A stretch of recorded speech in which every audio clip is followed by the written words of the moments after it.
Well, I'll speak to you from my own perspective.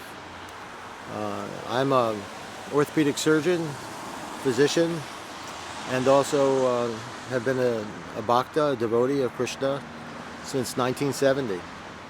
So when I was a very young man, I never really considered myself a religious person, and I still don't consider myself a religious person. But I am a seeker. And to be a seeker is a rare phenomenon. People come to Krishna consciousness, or they come to God for a variety of reasons. Sometimes they'll come out of anxiousness or curiosity, out of for economic reasons. But Krishna consciousness is primarily for the seekers, those who are really seeking the truth, who are not satisfied with a superficial experience or understanding of this reality. I mean, we often will feel ourselves a little out of place in this world, in this body even. And that's a good feeling. That's a feeling that if we had it more often, we'd be closer to the truth. The reality is that we're not this body, and our true identity is spirit. And so what that means should define the rest of our life in terms of our thinking, our feeling, our willing, and our aspirations, and even our desire for love. The temporary phenomena of this world, whether it's acquiring things which are just so many objects that will go right through your fingers with the passage of time, or acquiring prestige, which is an illusion. All of these things really have no value to the soul. And so Krishna consciousness is intended to provide the real nourishment for the soul.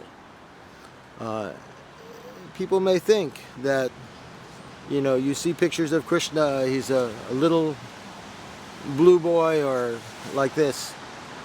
But actually, I have personal and subjective experience of this. And because of that, I wrote a book regarding my experiences called God is Not Dead, The Testimony of a Fortunate Seeker, which goes back to my years prior to me coming to Krishna consciousness, and then when I came to Krishna consciousness. And it has to do with revelation. So the information that we are people, that we are individual souls, is very vital.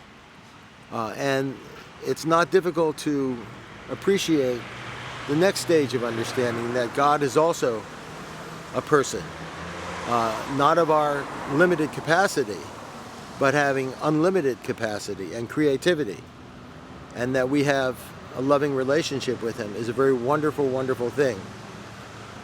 So I encourage people who are genuinely seekers to look deeply into Krishna consciousness, to read the Bhagavad Gita, whether it's by Srila Sridhar Maharaj's mission or Srila Prabhupada's mission, and Bhagavad Gita as it is. Study the Bhagavad Gita. Krishna will help you from within to help you realize the things that you need to realize. Chant the holy name with the intent to go deeper and deeper into reality, into pure consciousness, because in factuality we're spirit. We're not even human beings. This is just a temporary covering, just like these trees have a temporary covering in the form of their bodies.